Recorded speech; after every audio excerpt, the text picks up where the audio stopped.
ఓం శాంతి. ఈరోజు మనం బాబా తెలియజేసినటువంటి విశేష విషయాలు 4వ భాగం తెలుసుకుందాం. 1-2-83 బాబా చెప్తున్నారు, సేవలో ప్లాన్స్ అయితే చాలా మంచిగా తయారు చేస్తున్నారు, కానీ స్వచ్ఛమైన బుద్ధితో ఆ ప్లాన్స్ని స్వరూపంలోకి తీసుకురండి. సేవ చెయ్యండి, కానీ బాబా జ్ఞానాన్ని తప్పకుండా ప్రత్యక్షం చెయ్యండి. కేవలం శాంతి శాంతి అని విశ్వంలో వారందరూ అంటారు, అశాంతిలో శాంతిని కలిపేస్తున్నారు. బయటికి శాంతి అంటున్నారు, అశాంతిలో ఉన్నవారు శాంతి అనే సూక్తి పెడుతున్నారు. శాంతి శక్తి అయితే కావాలి, కానీ ఎప్పుడైతే మీ స్థితిలో కార్యక్రమం చేస్తారో మీ శక్తి ఆధారంగా మాట్లాడండి. వాయుమండలాన్ని చూసి కాదు. బాబా చెప్తున్నారు, ఇప్పుడు మీరు చాలా మంచిగా సేవ చేస్తున్నారు, ఈ సేవలో మంచి మంచి ప్లాన్స్ తయారు చేస్తున్నారు, కానీ స్వచ్ఛమైన బుద్ధితో ఆ సేవా ప్లాన్స్ని స్వరూపంలోకి తీసుకురండి. అయితే బాబా సేవలో మీ లక్ష్యం ఏంటంటే బాబా చెప్పేటువంటి కొత్త జ్ఞానాన్ని ప్రత్యక్షం చెయ్యాలి. ఎప్పుడైతే బాబా చెప్పే కొత్త జ్ఞానాన్ని మనం ప్రత్యక్షం చేస్తామో అప్పుడే జ్ఞానదాత అయినటువంటి బాబా ప్రత్యక్షమవుతారు. అయితే శాంతి అని మనం కూడా చెప్తున్నాం, బయట వాళ్ళు కూడా చెప్తున్నారు. శాంతి శాంతి అని అంటూ ఉంటే ఈ సూక్తి బయటవారిది మనది ఒకే విధంగా అనిపిస్తుంది, కానీ మనం సేవ చేసేటప్పుడు బాబా యొక్క జ్ఞానాన్ని ప్రత్యక్షం చేస్తే జ్ఞానదాత అయినటువంటి బాబా కూడా ప్రత్యక్షమవుతారు. మనం చెప్పే ఉపన్యాసాలలో కూడా బాబా చెప్పేటువంటి కొత్త జ్ఞానం యొక్క పాయింట్స్ ఉండాలి. అంతేకాని అందరూ శాంతి కోరుకుంటున్నారు కనుక, అందరూ శాంతి అనే సూక్తితో చెప్తున్నారు కనుక వాయుమండలాన్ని చూసి మనం కూడా ఆ విధంగా మాట్లాడాలి అనుకోకండి. మీ శక్తి ఏంటి? మీరు దేని ఆధారంగా జీవితాన్ని శాంతిమయంగా చేసుకున్నారు? ఆ యొక్క కొత్త జ్ఞానాన్ని, జ్ఞానం ఇచ్చినటువంటి జ్ఞానదాతను ప్రత్యక్షం చేయండి. ఇప్పుడు చాలా సమయం నుండి వాయుమండలాన్ని చూసి సేవ చేశారు. అంటే అక్కడ ఆత్మలలో ఏది కావాలో, శాంతి కావాలి అంటే శాంతి అనే టైటిల్ పెట్టి సేవ చేస్తూ వచ్చారు. ప్రేమ కావాలి అంటే ప్రేమ అనే టైటిల్ పెట్టి సేవ చేస్తూ వచ్చారు. అయితే ఆ సమయానికి అది మంచిదే, కానీ ఇప్పుడు ఈ శాంతి, ప్రేమ, సుఖం ఈ టైటిల్స్ ద్వారా చేసినటువంటి సేవతో భూమి తయారైపోయింది. అయితే ఇప్పుడు బీజం నాటాలి, భూమిని దున్నారు. ఈ టైటిల్స్ ఆధారంగా ఆత్మలందరినీ ఆధ్యాత్మికత అనే భూమి వరకు తీసుకొచ్చారు. అయితే ఈ భూమిలో ఇప్పుడు ఏం బీజం వేయాలి? బాబా జ్ఞానం అనే బీజం వేయాలి. అయితే జ్ఞానం అనే బీజం మనం వేయాలి అంటే చెప్పేటువంటి పాయింట్స్ కూడా జ్ఞానానికి సంబంధించే ఉండాలి. బాబా చెప్పే కొత్త జ్ఞానమే అందరికీ తెలియచేయాలి. కానీ మీరేం చేస్తున్నారు అంటే ప్రపంచం వారు ఆసక్తి చూపించాలి అని విషయాన్ని మార్చేస్తున్నారు. కానీ మీ లక్ష్యం ఏంటంటే బాబాని ప్రత్యక్షం చేయటం, బాబా యొక్క కొత్త జ్ఞానాన్ని చెప్పటం. అలాగని ఆత్మల యొక్క ఆసక్తి కొరకు మీరు జ్ఞానాన్ని మార్చకూడదు. బాబా చెప్పింది చెప్పినట్లు వెళ్ళిపోతూ ఉంటే ఆసక్తి ఉన్నవారే వస్తారు. ఇలా మన లక్ష్యం ఆధారంగా మనం సేవ చేయాలి, కానీ బయట ప్రపంచం వారి ఆసక్తి ఆధారంగా, బయట ప్రపంచం యొక్క వాయుమండలం ఆధారంగా, ఆత్మల కోరిక ఆధారంగా మనం టాపిక్ని మార్చి సేవ చేయకూడదు. ఇప్పుడు మీరు ఎన్నో మేళాలు చేశారు, కాన్ఫరెన్సులు చేశారు, కార్యక్రమాలు తయారు చేశారు. అయితే బాబా ఈ మురళి 83వ సంవత్సరంలో చెప్పారు. అంటే 13 సంవత్సరాలు మీరు చేసిన సేవ ఎలా చేశారు అంటే, ప్రజల ఆధారంగా విషయం తయారు చేసి సేవ చేస్తూ వచ్చారు. కానీ ఇలా ప్రజలు ఏది కోరుకుంటుంటే దాని ఆధారంగా సేవ చేస్తూ జ్ఞానదాత అయినటువంటి బాబాని, బాబా చెప్పేటువంటి జ్ఞానాన్ని గుప్తంగా ఎంత సమయం ఉంచుతారు? మీరు గుప్త వేషంలో ఎంత సమయం ఉంటారు? ఇంకిప్పుడు ప్రత్యక్షం అయిపోండి. బాబాని ప్రత్యక్షం చేయండి, బాబా యొక్క కొత్త జ్ఞానాన్ని ప్రత్యక్షం చేయండి, మీరు కూడా ప్రత్యక్షం అవ్వండి. ఇప్పటి వరకు మీరు ఏదైతే చేశారో అది మంచిదే, కానీ ఇప్పుడు వేదిక పైన పరమాత్మ బాంబు వేయండి, బాబా ప్రత్యక్షత అనే బాంబు వేయండి. అప్పుడు మీరేం చెప్తున్నారు అనేది ప్రపంచవారి బుద్ధిలోకి వస్తుంది. మీరు చెప్పేది కొత్తగా ఉన్నప్పుడు అందరి ధ్యాస మీ వైపుకి వస్తుంది. పాయింట్స్ ఇవ్వండి, కానీ శక్తి మరియు స్నేహంతో ఇవ్వండి. అప్పుడు ఎవరు ఏం చేయలేరు. ఇది కొత్త జ్ఞానం కదా, కొత్త పాయింట్స్ కదా, ఇవి చెప్తే ఎవరైనా ఏమైనా వాదనలోకి వస్తారేమో అని మీరేం భయపడకండి. ఇప్పుడు పరమాత్మ ప్రత్యక్షత అనేటువంటి బాంబు వేసి గుప్తంగా ఉన్నటువంటి బాబాని ప్రత్యక్షం చెయ్యాలి. అయితే బాబాని ప్రత్యక్షం చెయ్యాలి అంటే కొత్త జ్ఞానాన్ని చెప్పాలి. అయితే ఈ కొత్త జ్ఞానాన్ని చెప్పేటప్పుడు శక్తితో కూడా చెప్పాలి, ఆ పాయింట్స్ స్నేహంతో కూడా చెప్పాలి. మరలా అదార్టీగా చెప్తూ అహంకారంలోకి రాకూడదు. అప్పుడు ప్రతి ఒక్కరూ బాబా జ్ఞానాన్ని అంగీకరిస్తారు. కొన్ని స్థానాల్లో అయితే అలాగే అంగీకరిస్తున్నారు. వీరు ఈ విషయం స్పష్టం చేయటంలో చాలా శక్తిశాలి అని. ఎప్పుడైతే మీరు స్నేహంతో, శక్తితో బాబా చెప్పినటువంటి కొత్త జ్ఞానం యొక్క పాయింట్స్ ఆత్మలకి తెలియచేస్తారో అప్పుడు తప్పనిసరిగా వారు ఆ విషయాన్ని స్పష్టంగా అర్థం చేసుకుని, వీరు చాలా స్పష్టంగా చెప్తున్నారు ఈ పాయింట్స్ అని అంగీకరిస్తున్నారు. శివబాబా మనకి సదా చెప్తూ ఉంటారు, బాణం వేయండి మరియు మాలిష్ కూడా చేయండి. బాబా చెప్పిన పాయింట్ని డైరెక్ట్గా చెప్పండి వాళ్ళకి. బాణం వేయండి, మరలా ఆ బాణంతో వాళ్ళకి కొంచెం దెబ్బ తగిలినప్పుడు మాలిష్ కూడా చేయండి. అంటే శక్తిశాలిగా బాణం వేయండి, మరలా స్నేహంతో ఆ పాయింట్ని రుజువు చేయండి.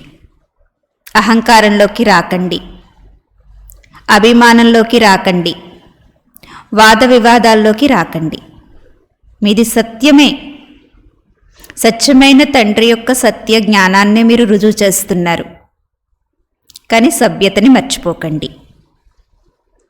గౌరవం కూడా బాగా ఇవ్వండి, కానీ సత్యాన్ని కూడా రుజువు చేయండి. ఎవరిని తీసిపడేద్దు, అందరికీ గౌరవం ఇవ్వండి. అందరు చెప్పేటువంటి పాయింట్స్ని మనసులో పెట్టుకోండి, కానీ సత్యమైన తండ్రి చెప్పే సత్యతను మాత్రం రుజువు చేయండి. ఎందుకంటే మీరు బాబా యొక్క కొత్త జ్ఞానాన్ని చెప్పేటప్పుడు భగవాను వాచ అంటున్నారు, అంటే భగవంతుడు చెప్తున్నారు అంటున్నారు. మీరు చెప్పట్లేదు కదా. మరి భయం ఎందుకు?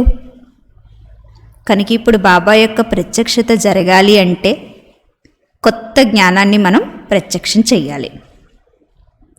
15/3/84. భారతదేశంలో అయితే అనేక కథలు తయారు చేసేసారు. ఎందుకంటే కథలు వినాలనే కోరిక ఉంటుంది. అందువల్ల ప్రతి ఉత్సవానికి కథలు తయారు చేశారు. భారతదేశంలో భక్తి మార్గంలో చాలా కథలు ఉంటాయి. ఎందుకంటే భారతీయులకు ఎక్కువగా కథలు వినాలనే కోరిక ఉంటుంది. అందుకని ప్రతి పండగకి కూడా ఒక్కొక్క కథ తయారు చేశారు. ఈ కథలన్నీ ఏంటి? సంగమయుగంలో బాబా పిల్లల యొక్క జీవిత కథలే చిన్న చిన్న కథలుగా అక్కడ తయారు చేసేసారు. ఒక్కొక్క పండగకి ఒక్కొక్క కథ.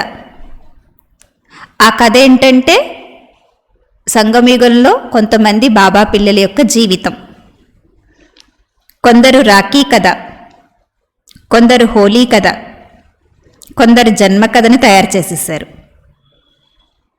కొందరు రాజ్య కథని తయారు చేసేసారు. కానీ ఇవన్నీ మీ జీవితం యొక్క కథలు. ఈ పండగలన్నీ ఏంటంటే మన జీవితం యొక్క కథలు. ఎందుకంటే ద్వాపర యుగంలో కూడా వ్యవహారానికి కూడా కొంచెం సమయం ఇవ్వాల్సి ఉండేది కాదు. తీరిగ్గా ఉండేవారు. సంఖ్య కూడా నేటి కంటే తక్కువే. సంపత్తి స్థితి కూడా రజోప్రధానంగా ఉండేది. అందువలన బిజీగా ఉండటానికి ఈ కథలు కీర్తనలు మొదలుపెట్టారు. ఈ కథలన్నీ ఎప్పుడు తయారు చేశారు? ద్వాపర యుగంలో తయారు చేశారు. ఎందుకంటే ద్వాపర యుగంలో కూడా వ్యాపార వ్యవహారాలు చేయటానికి కష్టపడాల్సిన అవసరం ఏమి ఉండేది కాదు. ఖాళీగా ఉండేవారు. ఎందుకంటే ధనానికి కూడా ఏం లోటు ఉండేది కాదు. జనసంఖ్య కూడా తక్కువే, భక్తి కూడా తక్కువే. అలా భక్తి చేసుకుంటూ తీరిగ్గా ఉండి తమను తాము బిజీగా చేసుకోవటానికి వారికి వచ్చిన సంకల్పాలతో ఈ కథలు కీర్తనలు తయారు చేయటం మొదలుపెట్టారు. ఆ సమయంలో వారి కథలు తయారు చేసేవారు. అయినా కానీ మంచిదే. ఎందుకంటే అపవిత్రతలోకి వెళ్ళటం నుంచి రక్షించుకున్నారు. ఆ కథల్లో కొన్ని సత్యాలు ఉన్నాయి, కొన్ని అసత్యాలు ఉన్నాయి. అయినా కానీ వారు అలా బిజీగా ఉండటం వలన వారు అపవిత్రతలోకి వెళ్ళలేదు. ఆ కథలు చదువుకోవటం వల్ల కొంతమంది అపవిత్ర జీవితం నుంచి కూడా రక్షించుకున్నారు. అందుకని వారు తయారు చేసిన కథలు కూడా మంచివే. ఎందుకంటే ఈ రోజుల్లో సాధనాలు ఎలా ఉన్నాయంటే, బయట ప్రపంచ పరిస్థితులు ఎలా ఉన్నాయంటే 5 సంవత్సరాల పిల్లవాడిని కూడా వికారీగా చేసేస్తున్నాయి. కనుక ద్వాపర యుగంలో తిరిగ్గా ఉండి తయారు చేసినటువంటి ఆ కథలు కూడా కొంతమంది జీవితాన్ని పవిత్రంగా ఉంచడానికి ఆధారమయ్యాయి. ఆ సమయంలో కొన్ని మర్యాదలు కూడా ఉండేవి. ద్వాపరయుగంలో ఈ కథలై తయారు చేసేటప్పుడు, భక్తి చేసేటప్పుడు కొన్ని మర్యాదల్లో ఉండేవారు. కనుక ఇవన్నీ ఏంటంటే మీ యొక్క స్మృతి చిహ్నాలు. ఈ నశ సంతోషం మీకు ఉండాలి. ఏ పండగ జరుపుకుంటున్నా ఇది మా జీవిత కథయే, మా స్మృతి చిహ్నమే ఈ ఆత్మలు జరుపుకుంటున్నారు అనేటువంటి సంతోషం మీకు ఉండాలి. 22/1/90. బ్రహ్మాబాబా యొక్క మొదటి అడుగు సర్వస్వత్యాగి. అంటే కేవలం లౌకిక సంబంధాలలోనే కాదు, అన్నింటికంటే పెద్ద త్యాగం మనస్సు బుద్ధిని బాబా సమర్పణ చేశారు. బ్రహ్మాబాబా యొక్క మొదటి అడుగు ఏంటంటే సర్వస్వ త్యాగి అయ్యారు. అన్నింటినీ బాబాకి త్యాగం చేశారు, అర్పణ చేశారు. కేవలం బాబాని తెలుసుకున్న తర్వాత బాబా లౌకిక సంబంధీకుల్ని వదిలేయటమే కాదు, లౌకిక సంబంధీకులను వదలలేదు. ఆయన లౌకిక సంబంధీకుల్ని అలౌకిక సంబంధీకులుగా మార్చుకున్నారు. కానీ ఆయన చేసిన త్యాగం ఏంటంటే మనస్సు బుద్ధిని భగవంతుడికి అర్పణ చేశారు. అంటే మనస్సు బుద్ధిని బాబాకు అర్పణ చేయటం అంటే ఏంటి? ప్రతి సమయం బాబా మరియు బాబా శ్రీమతం యొక్క స్మృతిలో ఉండేవారు. మనస్సు బుద్ధిలో బాబా శ్రీమతం, అంతే. ఇంకేది వాళ్ళకి జ్ఞాపకం ఉండేది కాదు ఆయనకి. సదా స్వయాన్ని నిమిత్తంగా భావించి ప్రతి కర్మలో అతీతంగా అతి ప్రియంగా ఉండేవారు. బ్రహ్మబాబా ఏ కార్యం చేస్తున్నా నేను నిమిత్తుణ్ణి, చేసి చేయించేవారు బాబా. ఈ స్మృతిలో ఉంటూ ఆ కార్యాన్ని అతీతంగా చేసేవారు, అందరికీ ప్రియంగా ఉండేవారు. దేహ సంబంధాల త్యాగం చేశారు. ఎప్పుడైతే మనస్సు బుద్ధి బాబా ముందు సమర్పితమయ్యాయో అంతగా దేహ సంబంధాలు స్వతహాగానే త్యాగమైపోతాయి. మనం బాబాని తెలుసుకున్న వెంటనే దేహ సంబంధికులను వదిలేయమని బాబా చెప్పట్లేదు. ముందు మీరు బాబాకి మీ మనస్సుతో బుద్ధితో సరెండర్ అవ్వండి. మనస్సు బుద్ధితో సరెండర్ అవ్వటం అంటే బాబా శ్రీమతం అనే ఆధీనంలో ఉండటం. అలా ఏ ఆత్మ అయితే మనస్సు బుద్ధితో భగవంతుడు శ్రీమతం అనేటువంటి ఆధీనంలో ఉంటుందో ఆ ఆత్మ దేహ సంబంధికులు స్వతహాగా త్యాగం చేయగలుగుతుంది.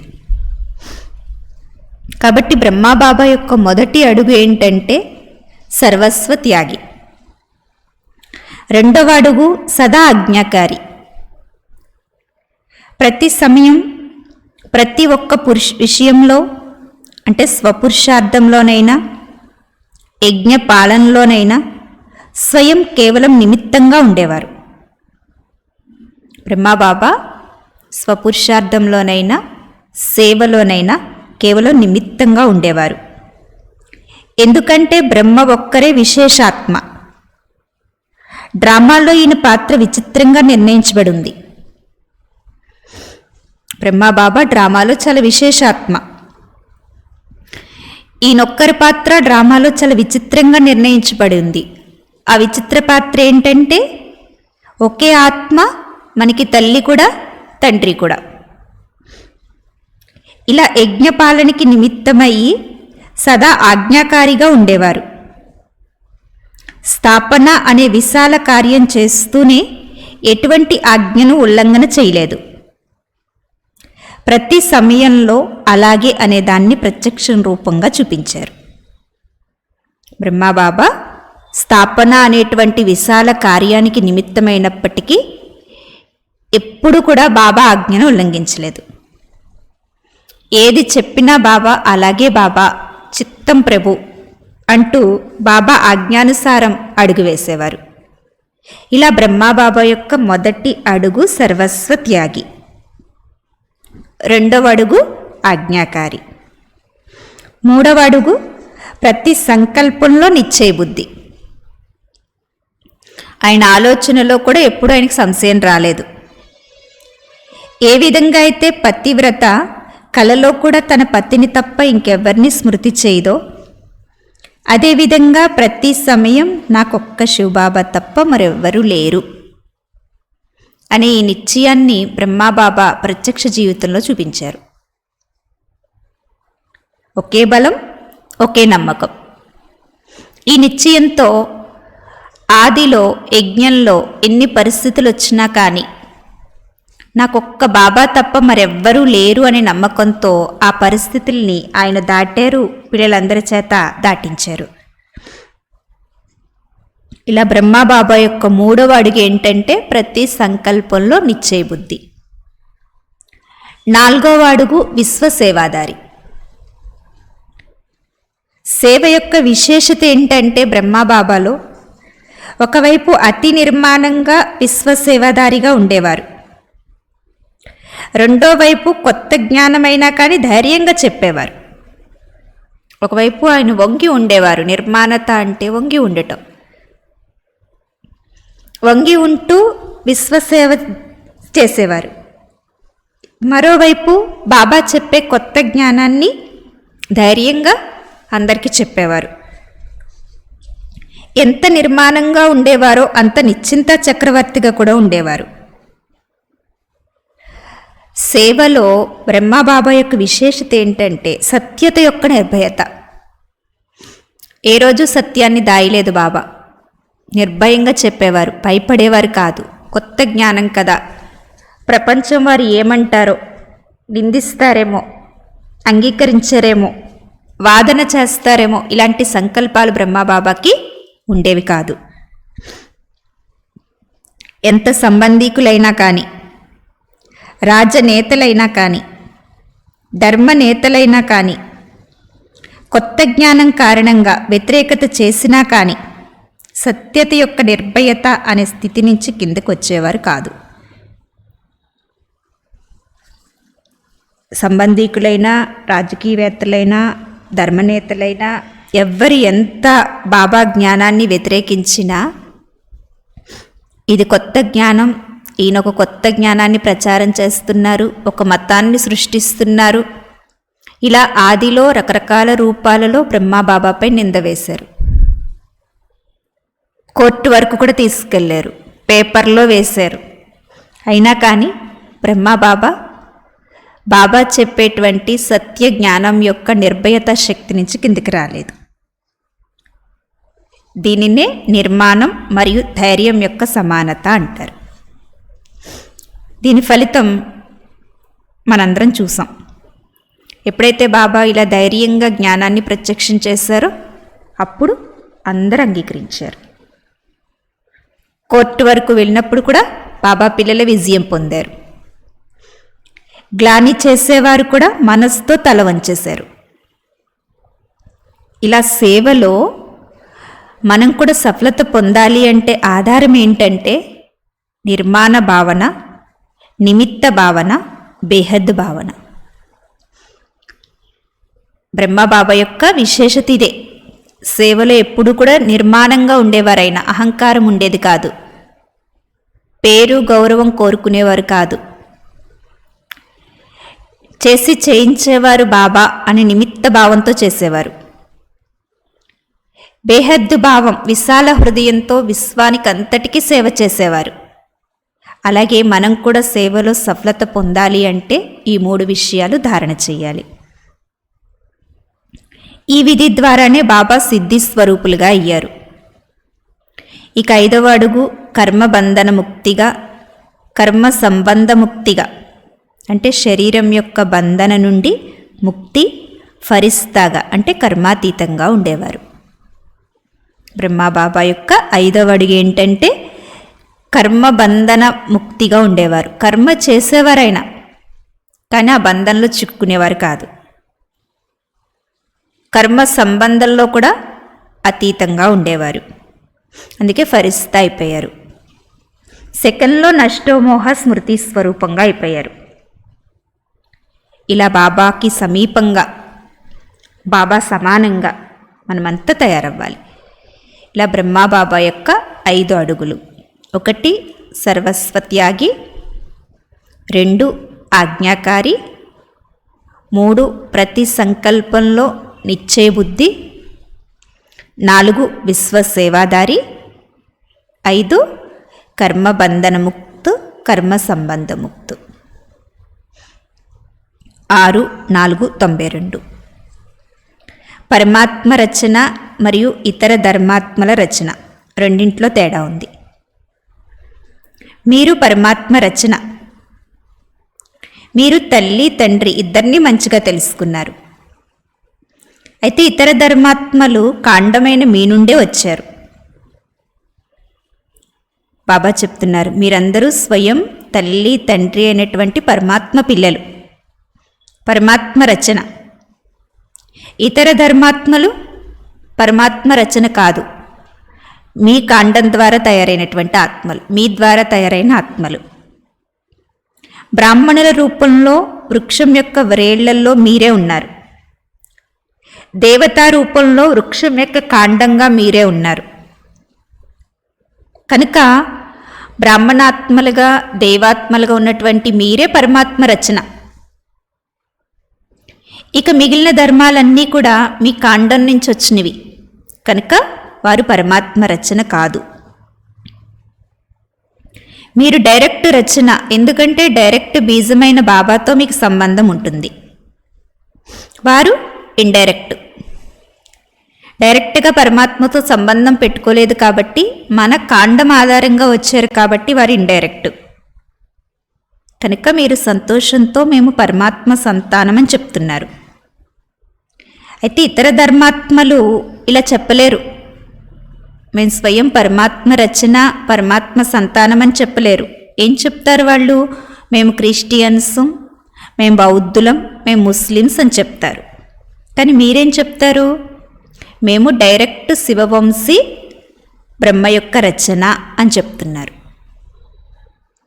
అంటే మీరు డైరెక్ట్ పరమాత్మ యొక్క రచన, పరమాత్మ సంతానం. ఈ అథారిటీ మీకే ఉంది, ఇంకా ఇతర ఏ ధర్మాత్మలకి ఎవ్వరికి కూడా లేదు.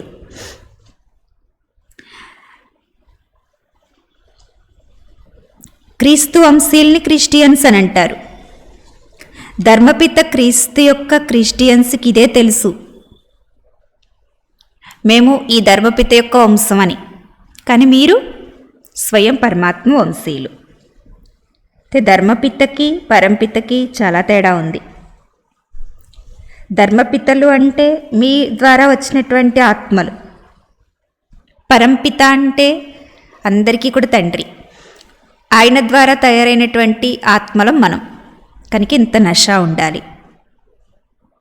18/2/93. డబల్ విదేశీయులు ప్రతిజ్ఞ చేయటంలో తెలివైన వారు, తెంచుకోవటంలో కాదు, జోడించటంలో తెలివైనవారు. శివబాబా డబల్ విదేశీల భాగ్యం చూసి సంతోషిస్తున్నారు. అసలు డబల్ విదేశీలు బాబాని గ్రహించారంటే అన్నింటికంటే గొప్ప అద్భుతం. ఇక రెండవ అద్భుతం ఏంటంటే, అసలు విదేశీ పిల్లలంటే చాలా గొప్ప. ఎందుకంటే వారు అనేక రకాలైనటువంటి ఆచారాలలో ఉంటూ, పద్ధతుల్లో ఉంటూ, అనేక ధర్మాల్లో ఉంటూ బాబాని గ్రహించారంటే చాలా విశేషత. ఇక రెండవ అద్భుతం ఏంటంటే, అనేక రకాల వృక్షం యొక్క కొమ్మలుగా ఉంటూ ఒక బాబా యొక్క చందన వృక్షం యొక్క కొమ్మలయ్యారు. భిన్నత నుండి ఏకత తీసుకొచ్చారు. దేశం, భాష, పద్ధతి వేరు, కానీ విదేశీయులు భిన్నతని ఏకతలోకి తీసుకొచ్చారు. వారి భాష వేరు, దేశం వేరు, ఆచారాలు వేరు, మతాలు వేరు అయినప్పటికీ కూడా వారు స్వయం భగవంతుని గ్రహించి భగవంతుడి పిల్లలుగా అయ్యి ఆ భిన్నతని ఏకతలోకి తీసుకురావటమే డబల్ విదేశీయుల యొక్క విశేషత. 18/1/95. అప్పుడు జ్ఞాన సరోవర్ తయారు చేశారు. ఆ జ్ఞాన సరోవరం యొక్క విశేషత చెప్తున్నారు బాబా. జ్ఞాన సరోవరం అంటే సేవ యొక్క విశేష లైట్ హౌస్ మరియు మైట్ హౌస్. ఈ భూమి నుండి అనేక ఆత్మలు వేరైన తమ తండ్రితో కలుసుకుంటాయి. ఈ భూమి అనేక ఆత్మల దుఃఖాన్ని దూరం చేసే భూమి. సరోవరంలోకి రాగానే సుఖం యొక్క అలల్లో తేలియాడుతున్నట్లుగా అనుభవం చేసుకుంటారు. అయితే బాబా ఈ జ్ఞాన సరోవరం ద్వారా 3 రకాలైన వారు 3 రకాల ప్రాప్తులకి అధికారి అవుతారు అని చెప్తున్నారు బాబా. జ్ఞాన సరోవర్ ఈ భూమిలోకి వచ్చిన ప్రతి ఆత్మలు కొందరు వారసత్వానికి అధికారులుగా అవుతారు, కొందరు వరదానాలకు అధికారి అవుతారు, మరికొందరు ఆశీర్వాదాలకు అధికారి అవుతారు. ఇలా ఈ 3 రకాలైన ప్రాప్తులతో సంపన్నంగా చేసే శ్రేష్ఠ సరోవరం జ్ఞాన సరోవరం అని చెప్తున్నారు బాబా. ఇప్పుడు 95వ సంవత్సరంలో మధువనంలో జ్ఞాన సరోవర్ కట్టారు. ఆ జ్ఞాన సరోవర్ యొక్క విశేషత చెప్తున్నారు బాబా. ఇక్కడికి వచ్చిన కొంతమంది ఆత్మలు బాబా వారసత్వానికి అధికారులు అవుతారు, కొంతమంది వరదానాలు పొందుతారు, కొంతమంది ఆశీర్వాదాలకు అధికారి అవుతారు. అటువంటి శ్రేష్ఠ సరోవరం ఇది. సాధారణ ఆత్మలుగా వస్తారు, కానీ ఫరిస్తా జీవితాన్ని అనుభవం చేసుకుని వెళ్తారు.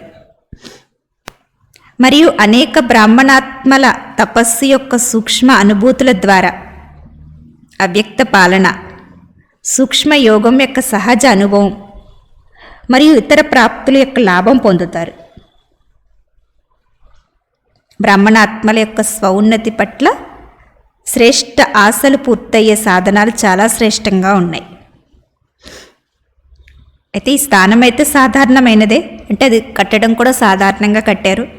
కానీ ఈ సరోవర్లోకి వచ్చినటువంటి ప్రతి ఆత్మ యొక్క స్థితి శ్రేష్టంగా అనుభవం అవుతుంది. విధిపూర్వకంగా జ్ఞానాన్ని విశ్వంలో ప్రత్యక్షం చేసే స్థానం ఇది. అన్నింటికంటే మొదటి ప్రతిజ్ఞ తండ్రి మరియు పిల్లల యొక్క కలయిక. ఇది ఈ స్థానంలో జరుగుతుంది. ఇలా బాబా ఈ జ్ఞాన సరోవర్ యొక్క విశేషత చెప్తున్నారు. 14/7/74 ఈ పాయింట్లో బాబా 3 రకాలైన సితారాల యొక్క గుర్తులు చెప్తున్నారు. 1 సఫలతా సితారా, 2 లక్కీ సితారా, 3 ఆశా సితారా. సఫలతా సితారల యొక్క గుర్తులు: వీరి ప్రతి సంకల్పంలో దృఢత ఉంటుంది. అనేక సార్లు సఫలత లభించింది, ఇప్పుడు కూడా లభిస్తుంది అని. లభిస్తుందా లభించదా అనేది కలలో కూడా రాదు వారికి. సఫలత మాకు లభిస్తుంది అనే పూర్తి నిశ్చయం ఉంటుంది.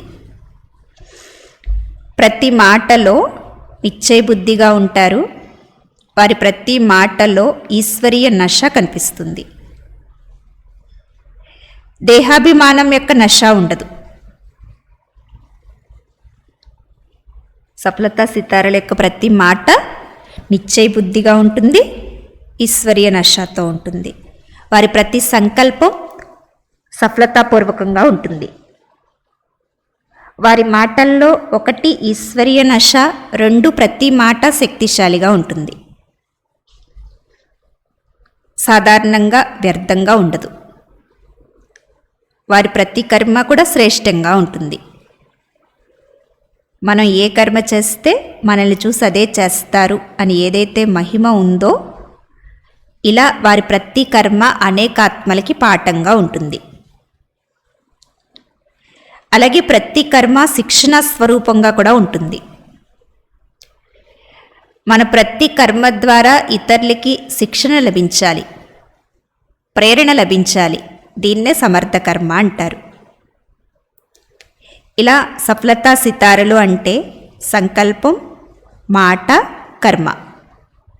ప్రతి విషయంలో స్వయం సంతుష్టంగా ఉంటారు. సంతుష్టంగా ఉన్న కారణంగా హర్షితంగా కూడా ఉంటారు. ఇలాంటి సఫలతామూర్తి ఆత్మ అనేక ఆత్మల్ని సంతుష్టం చేస్తుంది. అంటే వారికి సంతుష్టత యొక్క సఫలత ప్రత్యక్ష రూపంలో కనిపిస్తుంది. భవిష్య ఫలం కాదు, ప్రత్యక్ష ఫలం. ఇలా సఫలతా సితారలు ప్రతి విషయంలో సంతుష్టంగా ఉంటూ అందరినీ సంతుష్టం చేస్తారు. కాబట్టి వారు సదా సంతోషంగా ఉంటారు. ఆ హర్షితాత్మని చూసి వారి సంపర్కంలోకి వచ్చిన వారు కూడా దుఃఖాన్ని మర్చిపోయి హర్షితమైపోతారు. అంటే వారి సంపర్కంలోకి వచ్చిన సర్వాత్మలకి హర్షిత స్థితి యొక్క ప్రభావం పడుతుంది. బాబా ఉదాహరణ చెప్తున్నారు. చూడండి, సూర్యునికి సమీపంగా సన్ముఖంగా వెళ్ళినప్పుడు మనకు అవసరం లేనప్పటికీ సూర్యకిరణాలు మనపై పడతాయి. అదేవిధంగా సఫలతామూర్తి ఆత్మల సంపర్కంలోకి ఏ ఆత్మ వచ్చినా అనుకోనప్పటికీ ఆత్మ ద్వారా సంతోష స్థితి యొక్క కిరణాలు అందరిపై పడుతూ ఉంటాయి. ఎలా అయితే బాబా సాంగత్యం యొక్క రంగు ఒక్క సెకండ్లో మనకు అనుభవం అవుతుందో, ఈ రంగు ఎప్పుడు అనుభవం అవుతుంది మనకి? బాబా సాంగత్యం ఎప్పుడు అనుభవం అవుతుంది అంటే యోగయుక్తంగా అయినప్పుడు అనుభవం అవుతుంది. బాబా యొక్క స్మృతిలో లీనమైపోయినప్పుడు బాబా సాంగత్యం అనే రంగు అంటుకుంటుంది. అలాగే సఫలతా సితారల ఆత్మల యొక్క సాంగత్యంలోకి వెళ్ళిన ప్రతి ఆత్మకి కూడా హర్షిత స్థితి అనేటువంటి రంగు అంటుకుంటుంది. ఇవి సఫలతా సితారల గుర్తులు. వీరి యొక్క స్థితి గురించి చెప్పారు బాబా. సంకల్పంలో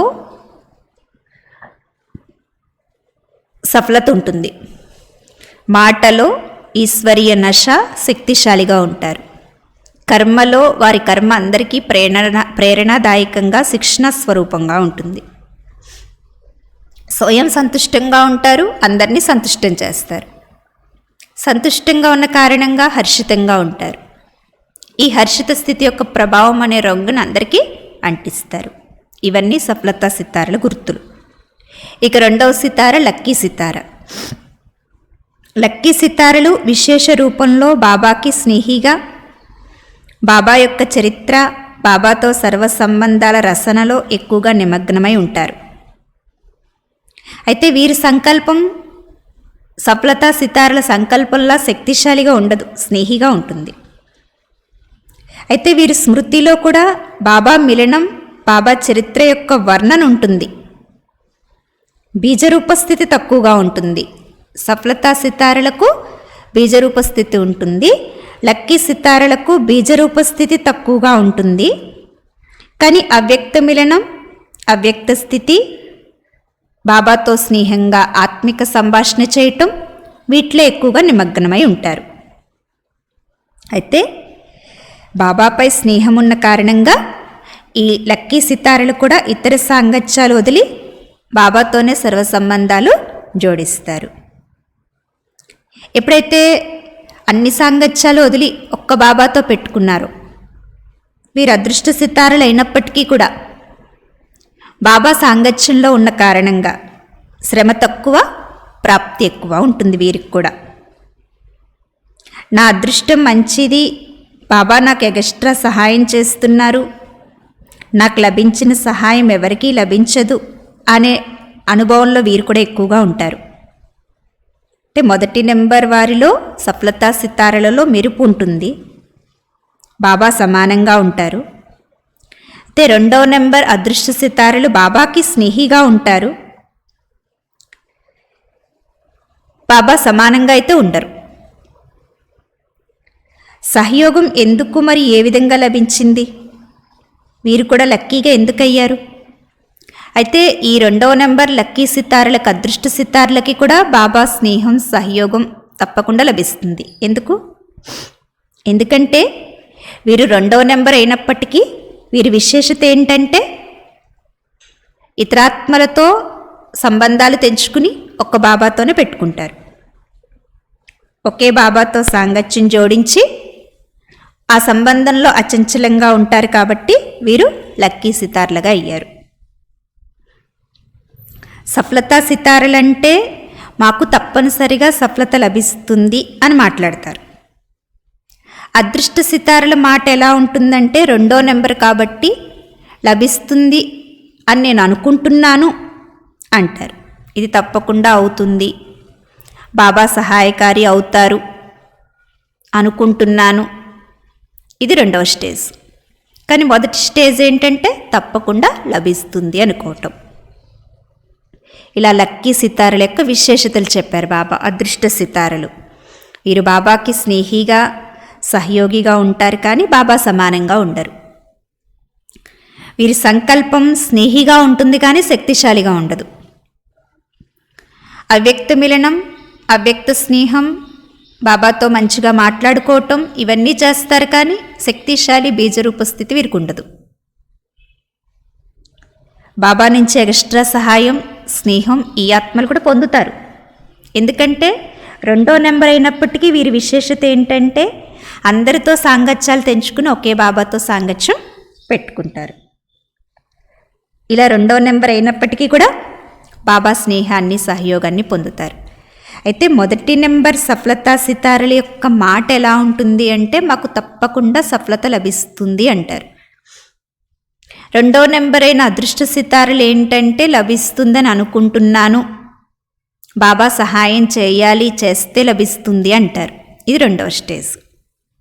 ఇక మూడవ వారు ఆశా సితార. ఈ విధమైన ఆత్మలు సదా సఫలత పొందరు, కానీ చేస్తాను, తప్పకుండా అవుతుంది, తప్పకుండా తయారవుతాను అనే ఆశ వీళ్ళకు ఉంటుంది.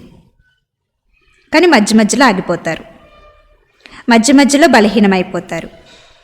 అనేక రకాల విఘ్నాల కారణంగా అప్పుడప్పుడు భయపడిపోతారు, అప్పుడప్పుడు మహావీరైపోతారు, అప్పుడప్పుడు బాబా మిలనంలో వీరికి నెంబర్ లభిస్తుంది, అప్పుడప్పుడు శ్రమ చేసిన తర్వాత లభిస్తుంది. అందుకే 3వ నెంబర్ అయిపోయారు. అంటే అప్పుడప్పుడు ఒక విధంగా, అప్పుడప్పుడు ఒక విధంగా ఉంటారు. సదా హర్షితంగా మరియు సదా సంతుష్టంగా ఉండరు, కానీ ఆశ ఎప్పుడు వదలరు. ఈ నిశ్చయంతో బలహీనమైపోతారు. ఇటువంటి వారు ఆశాసితారులు. అర్థమైందా? వీరేంటంటే ఒక్కొక్కప్పుడు ఒక విధంగా, ఒక్కొక్కప్పుడు ఒక విధంగా ఉంటారు. ఇప్పుడు మిమ్మల్ని మీరు జ్ఞానం అనే దర్పణంలో చూసుకోండి. నేనెవరు? సఫలతా సితారణ, అదృష్ట సితారణ, ఆశా సితారణ. లక్ష్యమైతే సఫలతా సితార అవ్వాలని పెట్టుకోండి. ఎందుకంటే బాబా సమానంగా అవ్వాలి అంటే సఫలతా సితార్లుగా కావాలి. బాబాకి స్నేహి అవ్వటంలోనే సంతోషమైపోకండి, అప్పుడు 2వ నెంబర్ అయిపోతారు మీరు. బాబా సమానంగా అయ్యేటందుకు, సఫలతామూర్తి అయ్యేటందుకు ఈరోజు మీకు 2 విషయాలు 2 మాటల్లో బాబా మనకి చెప్తున్నారంట. 2 మాటలు ధారణ చేయటం సహజమే కదా. అయితే 3 సితార్ల గురించి చెప్పారు బాబా. ఈ 3 నెంబర్లో మొదటి నెంబర్ సఫలతా సితార. ఇలా సఫలతా సితార్లుగా కావాలంటే, బాబా సమానంగా కావాలంటే కేవలం 2 మాటలు గుర్తుపెట్టుకోండి అంటున్నారు బాబా. ఆ 2 ఏంటంటే, సదా సర్వుల సంబంధ సంపర్కంలోకి వస్తూ, సేవలోకి వస్తూ శుభభావన పెట్టుకోండి. శుభభావన మరియు శుద్ధ కామన. మీ ఎదురుగా పరీక్ష రూపంలో వచ్చిన మరియు అలజడి చేయటానికి నిమిత్తంగా అయిన ప్రతి ఆత్మ పట్ల శుభభావన మరియు శుద్ధ భావన. ఈ 2 మాటలు ప్రతి సంకల్పం మరియు మాట మరియు కర్మలోకి తీసుకురండి. అప్పుడు మీరు సఫలతా సితారలు అయిపోతారు.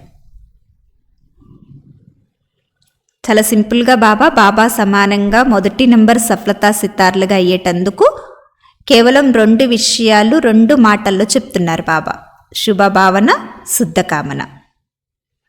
ఎవరు ఎలా ఉన్నప్పటికీ సంబంధ సంపర్కంలోకి వచ్చిన ఆత్మ, మన సేవలో ఎవరు మనల్ని కలిసినా, ఆ ఆత్మ మనకి స్నేహితుడిగా ఉన్నా, లేక మనకి పరీక్ష రూపంలో వచ్చినా, శత్రువుగా వచ్చినా, అలజడి చేయటానికి వచ్చినా, ఆ ప్రతి ఆత్మ పట్ల ఈ ఆత్మ మంచిగా పరివర్తన కావాలి, బాబా బిడ్డ, విశేషాత్మ అనేటువంటి శుభభావన, శుద్ధ కామన ఈ 2 మీ సంకల్పంలో, మాటలో, కర్మలో ధారణ చేస్తే సఫలతా సితారలు అయిపోతారు. ఇది సహజమే కదా. బ్రాహ్మణాత్మల ధర్మం, కర్మ కూడా ఇదే. కనుక మీ ధర్మం ఏదైతే ఉంటుందో అదే కర్మ ఉండాలి. కనుక బాబాకి ప్రతి బిడ్డ పట్ల ఇదే శుభభావన, శుభకామన ఉంటుంది, బాబా కంటే ఉన్నతంగా అవ్వాలి అని. అలాగే మీరు కూడా బాబా సమానంగా కావాలి అంటే ప్రతి ఆత్మ పట్ల శుభభావన, శుద్ధకామన పెట్టుకోవాలి. ఈ ఆత్మలు కూడా బాబా సమానంగా ఉన్నతంగా కావాలి, విశేషాత్మలుగా కావాలి అనేటువంటి కోరిక పెట్టుకోవాలి. ఇలాంటి స్థితి ఉన్నప్పుడు మనం సఫలతా సితారలు అయిపోతాం. బాబాకి ఎప్పుడు ప్రతి బిడ్డపై ఇదే భావన ఉంటుంది. కనుక మనలో ఏమైనా చిన్న చిన్న లోపాలున్నా, చిన్న చిన్న విషయాలున్నా చూస్తూ వింటూ కూడా బాబా అర్థం చేసుకుంటారు.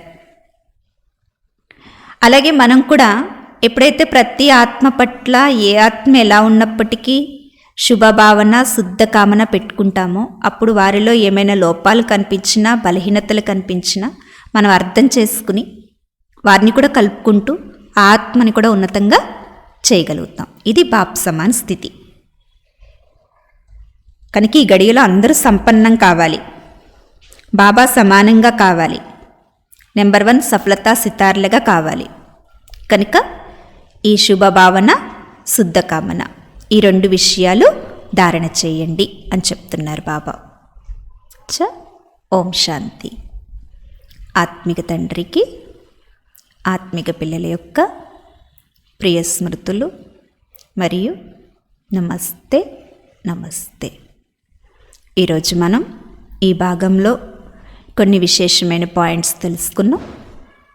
మరలా మరొక భాగంలో మరికొన్ని విషయాలు చదువుకుందాం. ఓం శాంతి.